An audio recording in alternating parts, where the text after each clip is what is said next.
Le péché et ses conséquences. 1. Le péché originel.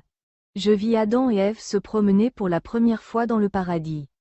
Les animaux venaient à leur rencontre et les escortaient, s'attachant davantage à Ève qu'à Adam. Ève s'occupait en général beaucoup plus qu'Adam de la terre et des créatures, elle regardait plus souvent le sol autour d'elle, et semblait plus curieuse. Adam était plus calme, plus tourné vers Dieu. Parmi tous les animaux, il s'en trouvait un qui s'attacha plus que tous les autres à Ève. C'était une bête extrêmement familière, enjôleuse et docile, je n'en connais aucune à quoi je puisse la comparer. Cette bête était en effet toute lisse et mince, comme si elle n'avait pas d'os. Ses pattes de derrière étaient courtes et elle marchait debout. Sa queue pointue traînait sur le sol. Et elle avait de petites pattes courtes, très haut, près de la tête. Sa tête était ronde et exprimait une ruse remarquable. Cette bête avait une langue fine toujours en mouvement. La couleur de son ventre, de sa poitrine et de sa gorge était à peu près blanc jaunâtre. Et tout son dos était tacheté de brun, presque comme une anguille. Cette bête avait environ la taille d'un enfant de 10 ans. Elle tournait toujours autour d'Ève, si docile et folâtre, si agile et si curieuse de tout et de rien qu'Ève éprouvait beaucoup de plaisir en sa compagnie. Mais pour moi, cette bête avait je ne sais quoi d'effrayant et je la vois toujours aussi distinctement. Je n'ai pas vu qu'Adam ou Ève les touchaient. Il y avait avant le péché une grande distance entre l'homme et les animaux et je n'ai jamais vu nos premiers parents toucher un animal et si les animaux étaient plus confiants envers l'homme ils n'en restaient pas moins à l'écart. Lorsqu'Adam et Ève revinrent à l'endroit lumineux, une silhouette éclatante, comme celle d'un homme majestueux aux cheveux blancs étincelants, vint à eux et sembla leur donner tout ce qui les entourait, leur désignant tout en quelques mots, et aussi leur ordonner quelque chose. Ils n'avaient nulle crainte, mais écoutaient avec candeur. Lorsque cette silhouette disparut, ils parurent plus satisfaits, plus heureux. Ils semblaient mieux comprendre et découvrir un ordre plus grand en toutes choses. Et ils en éprouvaient une très vive reconnaissance, mais Adam plus qu'Ève, qui pensait à son bonheur et à ces choses plus qu'à la reconnaissance car elle n'était pas aussi tournée vers Dieu qu'Adam. Son âme se penchait plus vers la nature. Je crois qu'ils se sont promenés 3 fois dans le paradis. Puis je vis Adam sur la colline lumineuse où il avait été plongé dans le sommeil. Lorsque Dieu tira la femme de son côté, il rendait grâce et s'émerveillait. Il se tenait tout seul sous les arbres. Quant à Ève, je la vis s'approcher de l'arbre de la connaissance, comme si elle voulait se tenir près de lui. La bête était de nouveau près d'elle, encore plus folâtre et plus agile. Ève fut toute conquise par le serpent et se complut particulièrement en sa compagnie. Alors le serpent grimpa dans l'arbre, assez haut pour que sa tête fût à la hauteur de celle d'Ève. Il s'agrippa au tronc avec ses pattes et, tournant la tête vers Ève, il lui parla. Il lui dit que si Adam et elle mangeaient de ce fruit de l'arbre, ils deviendraient libres et ne seraient plus des esclaves, qu'ils connaîtraient la façon dont ils se multiplieraient. Adam et Ève avaient déjà reçu de Dieu l'ordre de se multiplier. Mais j'appris qu'ils ne connaissaient pas les desseins de Dieu à ce sujet, et que, s'ils les avaient sus et avaient néanmoins péché, la rédemption eût été impossible. Dès lors, Ève ne cessa de penser à ce que lui avait dit la bête, et elle s'enflamma du désir d'en savoir plus. Il se passa en elle quelque chose qui l'abaissait, et j'en frémis. Alors elle se tourna vers Adam, qui se tenait paisiblement sous les arbres, et l'appela, et il vint. Ève courut à lui, puis fit demi-tour. Il y avait en elle une hésitation et un trouble. Elle marcha, comme si elle voulait dépasser l'arbre, mais elle s'en approcha du côté gauche et se tint derrière le tronc, recouverte de ses longues feuilles tombantes. L'arbre était plus touffu au sommet, et ses longues branches flexibles recouvertes de feuilles retombaient jusqu'à terre. À l'endroit où se tenait Ève, un fruit particulièrement beau pendait. Lorsqu'Adam arriva près d'elle, Ève lui prit le bras et lui fit part de ce qu'avait dit cette bête qui parlait et Adam écouta aussi. Lorsqu'Ève prit le bras d'Adam, c'était la première fois qu'elle le touchait, lui ne la toucha pas. Mais tout devint plus obscur autour d'eux. Je vis que la bête montrait le fruit sans oser toutefois le cueillir pour Ève. Mais lorsqu'Ève convoita le fruit, la bête le cueillit et le lui tendit. C'était le fruit d'une grappe de 5. Le plus beau, celui qui se trouvait au milieu des autres. Je vis alors qu'Ève s'approcha d'Adam avec le fruit et le lui donna et que sans son consentement à lui, il et n'y aurait pas eu de péché. Je vis que le fruit semblait s'ouvrir dans la main d'Adam qui parut y voir des images. C'était comme s'il avait révélation de ce qu'il devait ignorer. L'intérieur du fruit était couleur de sang et parcouru de veines. Je vis qu'Adam et Ève s'obscurcissaient et qu'ils se tassaient dans leur taille. L'éclat du soleil sembla se ternir. La bête sauta de l'arbre et je la vis s'enfuir à quatre pattes.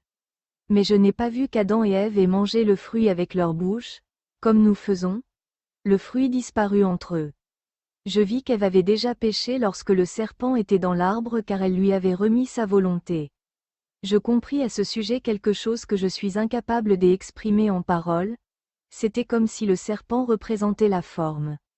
Le symbole de leur volonté, comme celui d'un être par lequel ils pouvaient tout faire et tout atteindre. Et Satan se glissa en cela. Le péché ne se trouva pas accompli par le seul usage du fruit défendu. Ce fruit renferme en soi la faculté d'une reproduction tout arbitraire, reproduction dans l'ordre des sens, qui sépare de Dieu. Il est le fruit de cet arbre qui plonge ses branches dans la terre pour se reproduire en poussant ainsi de nouveaux surgeons. Ceux-ci se multipliant à leur tour de la même façon, même après la chute.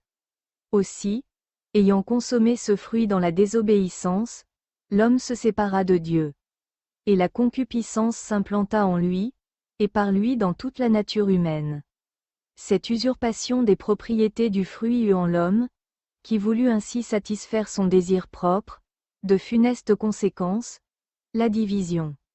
La déchéance de la nature, le péché et la mort. Après la création d'Ève, Dieu avait accordé à Adam une bénédiction porteuse d'une faculté permettant à l'homme de se reproduire dans la sainteté et la pureté. Cette bénédiction fut retirée à Adam à cause de l'usage qu'il fit du fruit défendu, car je vis le Seigneur passer derrière Adam lorsque celui-ci quitta sa colline pour rejoindre Ève et lui retirer quelque chose, et il me sembla que le salut du monde devait sortir de ce que Dieu avait repris à Adam. Un jour, à la fête de la Sainte et Immaculée Conception de Marie, Dieu m'accorda une vision de ce mystère. Je vis la vie physique et spirituelle de tous les hommes comme contenue en Adam et Ève, et gâtés par la chute et mêlés au mal, ce dont les anges déchus tirèrent une grande puissance. Mais je vis également la seconde personne de la divinité descendre vers Adam et lui retirer la bénédiction divine, avec une lame recourbée, avant qu'il consentît au péché. Au même moment, je vis la Vierge Marie sortir du côté des Adam, comme une petite nuée lumineuse qui s'éleva vers Dieu. Lorsqu'Adam et Ève eurent consommé le fruit, ils furent comme ivres, et leur consentement au péché provoqua de grands changements en eux. Car le serpent étant auprès d'eux, ils étaient pénétrés de son influence, et l'ivresse introduisait parmi le bon grain. La circoncision a été établie comme un signe de châtiment et d'expiation, de même que le premier surgeon de la vigne était mondé, pour éviter que le vin ne devienne aigre, mauvais et inutilisable, de même l'homme fut soumis à ce rite, comme s'il devait par là retrouver sa noblesse. Lorsque la réparation de la chute m'était montrée sous forme de vision, je voyais Ève qui, à peine issue du côté d'Adam, tournait déjà la tête vers le fruit défendu et courait vers l'arbre pour l'entourer de ses bras. Mais je voyais en même temps, dans une vision opposée, comment Jésus, né de la Vierge Immaculée, se hâtait vers la croix et la serrait dans ses bras, et comment la descendance de nos premiers parents, souillée et dispersée par la faute d'Ève, retrouvait sa pureté grâce aux souffrances de Jésus. Il m'a été montré comment la convoitise et ses troubles doivent être extirpés de la chair par les douleurs de l'expiation. J'ai toujours ainsi compris les mots de l'Épître aux Galates selon lesquels le fils de la servante n'a point de part à l'héritage. Par ce terme, servante, on doit entendre la chair et les soumissions serviles qu'elle engendre. Le mariage est un état de pénitence, qui exige le renoncement, la prière, le jeûne. La pratique de l'aumône et dont le but est l'accroissement du royaume de Dieu. Avant le péché originel, Adam et Ève étaient fort différents de ce que nous, misérables humains, sommes à présent, mais à cause de l'usage qu'ils firent du fruit défendu, ils reçurent un devenir formel et temporel, et tout ce qui en eux était spirituel se mua en chair, matière, instrumentalité et réceptivité. Auparavant, ils étaient un en Dieu, et leur volonté ne faisait qu'une avec celle de Dieu. Désormais, ils sont divisés en leur volonté propre, qui est égoïsme, concupiscence, impureté.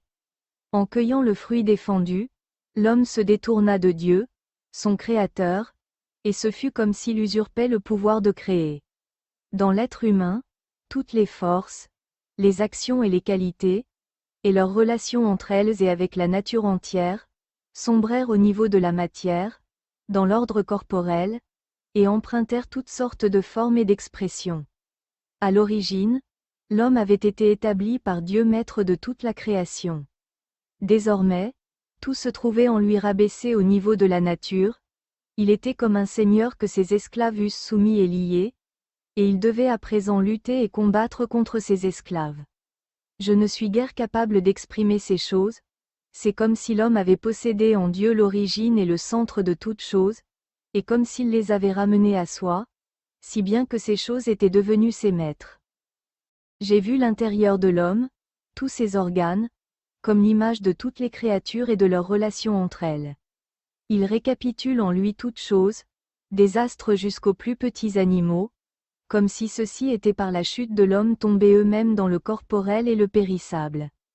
Tout ceci s'harmonisait en l'homme, mais il brisa cette harmonie et dut désormais travailler, lutter et souffrir à cause de sa faute. Je ne peux exprimer cela plus clairement car je suis moi-même un membre de l'humanité déchue.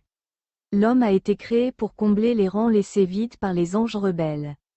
Sans le péché originel, il se fut multiplié jusqu'à ce que le genre humain atteignît le nombre des anges déchus, et la création eut alors été achevée. Si Adam et Ève avaient vécu une seule génération sans péché, ils ne seraient jamais plus tombés ensuite. Je suis assuré que le monde ne finira pas tant que le nombre des anges rebelles ne sera pas obtenu et que tout le froment n'aura pas été séparé de la balle. J'y ai eu un jour la vision globale de tout le péché, en son incommensurable étendue, et de tout le salut. J'ai contemplé clairement tous les mystères. Je les ai compris avec précision. Mais il m'est bien impossible d'exprimer cela en paroles. J'ai vu le péché, depuis la chute des anges et la faute d'Adam, jusqu'à nos jours, avec la totalité de ses innombrables ramifications, et j'ai vu également toutes les préparations de la rédemption et du salut, jusqu'à la venue et la mort de Jésus. Jésus m'a montré le prodigieux mélange et l'incroyable désordre qui règne en toutes choses et tout ce qu'il a accompli depuis l'origine pour la purification et la restauration de l'univers. Lors de la chute des anges, beaucoup des simples inversés esprits mauvais vinrent sur la terre et infestèrent les airs. J'ai vu un nombre de choses saturées et possédées de toutes sortes de façons par leur fureur. Le premier homme était une image de Dieu, il était comme le ciel. Tout était un avec lui et en lui, sa forme était une expression de la forme divine. Il devait recevoir et posséder la terre et les créatures, mais en les tenant de Dieu et en l'adorant. Cependant, il était libre. C'est pourquoi il fut confronté à l'épreuve, à ce qui lui était interdit, manger du fruit de l'arbre. À l'origine, tout était uni et semblable, lorsque s'éleva la petite hauteur, la colline lumineuse sur laquelle se tenait Adam et lorsque se creusa la vallée toute blanche et semée de fleurs minuscules comme de la poussière, le tentateur s'approcha. Après la chute, tout changea. Toutes les formes de la création se réalisèrent et s'éparpillèrent, tout ce qui était uni se diversifia. Tout ce qui était un se multiplia. Adam et Ève ne restèrent plus tournés vers Dieu seul, mais se fixèrent en eux-mêmes. C'est alors qu'ils ne furent plus un, mais deux, puis bientôt trois, et finalement une multitude. Ils étaient des images de Dieu, ils devinrent simplement le complément l'un de l'autre, produisant en eux-mêmes l'image du péché. Ils furent ainsi entraînés dans une relation avec le cercle des esprits rebelles. Ils conçurent à partir d'eux-mêmes et furent tributaires du sol et les anges déchus établirent leur domination sur eux et sur la terre, si bien qu'il en résulta une infinie variété de péchés, de culpabilité, de misère, à cause du mélange des hommes entre eux et de leur dispersion dans la nature amoindrie par la faute originelle. Mon fiancé me montra toutes ces choses très clairement, de façon précise et compréhensible, de façon bien plus exacte que tout ce que nous percevons des événements de la vie quotidienne, et je pensais qu'un enfant serait tout à fait capable de les comprendre. Pourtant, je ne peux plus guère exprimer ces réalités. Il me fit voir le plan et les voies du salut depuis l'origine et tout ce qu'il a accompli. J'ai reconnu l'inexactitude de cette idée selon laquelle Dieu n'avait pas besoin de se faire homme, ni de mourir sur la croix, étant fort capable de procéder tout autrement pour nous sauver grâce à sa toute-puissance. En fait, il a réalisé tout ceci en toute perfection, miséricorde et justice. Dieu ne connaît point de nécessité. Il réalise tout ce qu'il produit, il est celui qui est. J'ai vu Melchisédek comme un ange, préfigurant le Christ, prêtre éternel venu sur la terre. Comme le sacerdoce étant Dieu de toute éternité, il était prêtre dans l'ordre éternel, en tant qu'ange. J'ai vu tout ce qu'il a fait pour préparer, fonder, établir et préserver la race humaine et pour la guider. J'ai vu également Enoch et Noé, leur rôle et leur signification. Et, à côté de toutes ces figures, il m'a été montré l'empire de l'enfer, toujours à l'œuvre dans l'éclosion, les agissements et les 1000 formes d'un culte idolâtrique terrestre, charnel, diabolique. Toutes ces choses empruntaient des expressions précises et comparables, issues de pulsions intérieures et secrètes, qui incitaient et menaient au péché et à la dispersion, qui en est la conséquence. C'est ainsi que tout m'a été révélé, d'Abraham à Moïse, de Moïse aux prophètes, toujours en relation et en correspondance avec notre monde actuel. Ainsi, par exemple, cet enseignement sur une question précise, pourquoi les prêtres n'ont-ils plus le pouvoir d'aider en opérant des guérisons? Pourquoi ne parviennent-ils plus ou si peu à exercer ce charisme? Ce don du sacerdoce m'a été montré à l'époque des prophètes, ainsi que son origine. J'ai vu. Par exemple Élisée donner son bâton à Giési pour le poser sur l'enfant de la Sunamite, qui était mort. Or dans ce bâton se trouvait renfermée toute la puissance d'Élisée, sa mission, de façon toute spirituelle. Ce bâton était le prolongement de son bras, c'était son bras même. C'est à cette occasion que j'ai vu l'origine de la crosse des évêques, du sceptre des rois, et leur pouvoir tel que la foi le communique, en les liant de façon particulière à ceux qui sont investis d'une mission, et en les tenant à l'écart de tout le reste. Mais Giési n'y croyait pas assez, et la mère éplorée s'imaginait ne pouvoir obtenir du secours que d'Élisée lui-même, si bien que des doutes occasionnés par l'obscurcissement humain avaient fait obstacle à la force de Dieu communiquée à Élisée et à son bâton. Je vis cependant Élisée s'allonger sur l'enfant, bouche contre bouche, main contre main, poitrine contre poitrine, et, par sa prière, ramener l'âme de l'enfant dans le corps. J'ai eu à cette occasion l'explication de cette forme de thaumaturgie, et de sa relation avec la mort de Jésus qu'elle préfigurait. En Élisée, la foi et la grâce divine ouvrirent de nouveau à l'homme les portes du salut et de la rédemption qui avaient été closes par le péché, à la tête, aux côtés, aux mains et aux pieds. Élisée se coucha, telle une croix de vie déjà préfigurée, sur l'enfant mort, image d'une croix aux sources fermées et, par sa prière et sa foi, fit de nouveau circuler en lui la vie et la santé, réparant et expiant les fautes des parents, commises par la tête, le cœur, les mains et les pieds, qui avaient causé la mort de l'enfant. J'ai vu en même temps que tout cela, des symboles sur la mort de Jésus en croix et sur ses saintes plaies, et l'harmonie qui existe en tout. Mais j'ai contemplé la plénitude de ce don de la résurrection et de la guérison qui se répandait depuis la mort de Jésus sur la croix dans tout le sacerdoce de son Église, et en particulier dans les chrétiens à la foi éminemment solides, car c'est à la mesure de notre vie en Jésus et de notre crucifixion en lui que les portes de la grâce manifestée par ses plaies sont ouvertes en nous. J'ai appris beaucoup de choses sur l'imposition des mains, sur la puissance de la bénédiction et sur son action au loin, et tout me fut expliqué précisément en cet exemple du bâton d'Élisée, bâton qui est en quelque sorte prolongement de la main et porteur de sa puissance. Il m'a été montré pourquoi les prêtres, à l'heure actuelle, répandent si rarement des grâces de bénédiction et de guérison. Cela m'a été représenté sous forme de symboles, comme toutes les réalités de cet ordre. J'ai vu 3 artistes qui modelaient des figures de cire. Le premier utilisait de la belle cire blanche. Il était lui-même très habile et travaillait avec facilité, mais avait la tête toute pleine de sa propre suffisance et ne portait pas l'image du Christ dans son cœur, si bien que son œuvre avorta. Le second modelait de la cire pâle, mais il était rempli d'amour-propre et prenait son ouvrage si peu à cœur qu'il ne fit rien de bon. Quant au dernier, fort maladroit, il pétrissait avec patience et naïveté de la vulgaire cire jaune, et, bien qu'il travaillât avec beaucoup de difficulté, il fit un très bon ouvrage et une image fort expressive malgré la grossièreté de l'exécution. De même, les prêtres tout occupés à disserter de choses mondaines et imbus de sagesse humaine et de fausses sciences ne produisent rien de bon alors que quelques-uns, par leur seule pauvreté et simplicité, manifestent la puissance du sacerdoce dans la bénédiction et la guérison. En toutes ces choses, c'était comme si j'allais à l'école et mon fiancé m'enseignait comment, de sa conception à sa mort, il avait souffert et expié et réparé, et je voyais tout ceci en des représentations de sa vie uniquement. J'ai vu également que l'on pouvait par la prière et en offrant ses propres souffrances, obtenir la conversion et le salut de nombreuses âmes qui ne travaillent guère sur la terre et sont captives du péché mortel.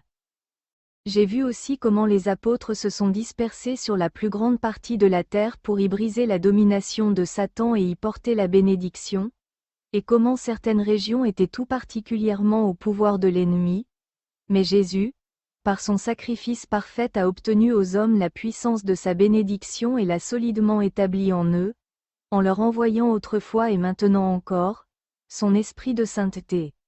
Et il m'a été montré que ce don, destiné par la force de la bénédiction à soustraire la terre et les pays à la domination de Satan, se trouve évoqué en ces paroles. Vous êtes le sel de la terre. C'est pour cela que le sel entre également dans la composition de l'eau bénite. En ces visions, j'ai vu également combien scrupuleusement on s'adonne avec passion aux occupations charnelles et temporelles, si bien que toutes les pratiques issues du refus des bénédictions célestes constituent le sens même de la vie pour beaucoup, prodige du royaume de Satan, culte de la nature, superstition, magie, magnétisme, science tournée vers l'humain, art superficiel et tous les moyens en somme de farder la mort, de rendre le péché agréable et d'endormir la conscience, sont pratiqués avec une superstitieuse ferveur par ceux-là même qui prétendent déceler dans les mystères de la religion catholique des formes caractéristiques de superstition. Et pourtant ces mystères pourraient se célébrer par des rites différents, tandis que ces gens-là mènent leur vie et toutes leurs activités mondaines de façon extrêmement consciencieuse selon des normes analogues de sorte que seul vienne à être négligé le royaume du Dieu fait homme. C'est ainsi que j'ai également constaté combien on accorde d'importance à toutes les occupations mondaines, au détriment du service de Dieu.